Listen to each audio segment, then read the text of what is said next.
ಒಟ್ಟಿನಲ್ಲಿ 3 ದಿನಗಳ ಕಾಲ ಕಾವೇರಿ ನೀರು ಪೂರೈಕೆಯಲ್ಲಿ ವ್ಯತ್ಯಯವಾಗಲಿದೆ ಅನ್ನೋದರ ಡೀಟೇಲ್ ಸಿಗ್ತಾ ಇದೆ. ಕಾವೇರಿ ನೀರು ಸಂಗ್ರಹ ಮಾಡಿ ಇಟ್ಕೊಳ್ಳುವಂತೆ ಜಲಮಂಡಳಿ ಈಗಾಗಲೇ ಪ್ರಕಟಣೆಯನ್ನು ಕೂಡ ಹೊರಡಿಸಿದೆ.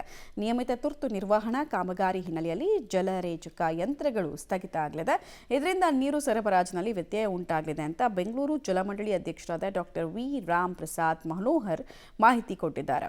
ಕಾವೇರಿ 5ನೇ ಹಂತದ ಜಲರೇಚಕ ಯಂತ್ರಗಾರಗಳು ಸೆಪ್ಟೆಂಬರ್ 15ರ ಬೆಳಗ್ಗೆ 1ರಿಂದ ಸೆಪ್ಟೆಂಬರ್ 17ರ ಮಧ್ಯಾಹ್ನ 1 ಗಂಟೆ ತನಕ ಕಾವೇರಿ ನೀರು ಸರಬರಾಜು ಯೋಜನೆಯ ಹಂತ 1, 2, 3, 4, 1ನೇ ಘಟ್ಟ ಮತ್ತು 2ನೇ ಘಟ್ಟಗಳ ಯಂತ್ರಗಾರಗಳನ್ನು ಸೆಪ್ಟೆಂಬರ್ 16 ಮತ್ತು ಅದರಲ್ಲೂ ಕೂಡ ಬೆಳಗ್ಗೆ 6ರಿಂದ ಸೆಪ್ಟೆಂಬರ್ 17ರ ಬೆಳಗ್ಗೆ 6 ಗಂಟೆ ತನಕ ಸ್ಥಗಿತಗೊಳಿಸಲಾಗ್ತದೆ. ಟೋಟಲ್ ಆಗಿ 3 ದಿನಗಳ ಕಾಲ ನೀರು ನೀವು ಅಂದ್ಕೊಂಡ ಟೈಮಿಗೆ ಬರಲ್ಲ.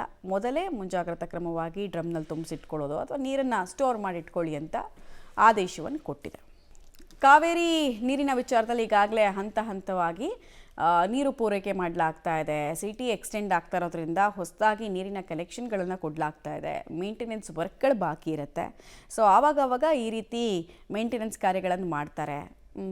ಈ ಸಲ ಕೂಡ ಅಷ್ಟೇ 3 ದಿನಗಳ ಕಾಲ ನೀರು ಆನ್ ಟೈಮಿಗೆ ಬರಲ್ಲ, ವ್ಯತ್ಯಾಸವಾಗುತ್ತೆ ಅನ್ನೋದನ್ನು ಮುಂಜಾಗ್ರತಾ ವಿಚಾರವಾಗಿ ಹೇಳ್ತಿದ್ದಾರೆ.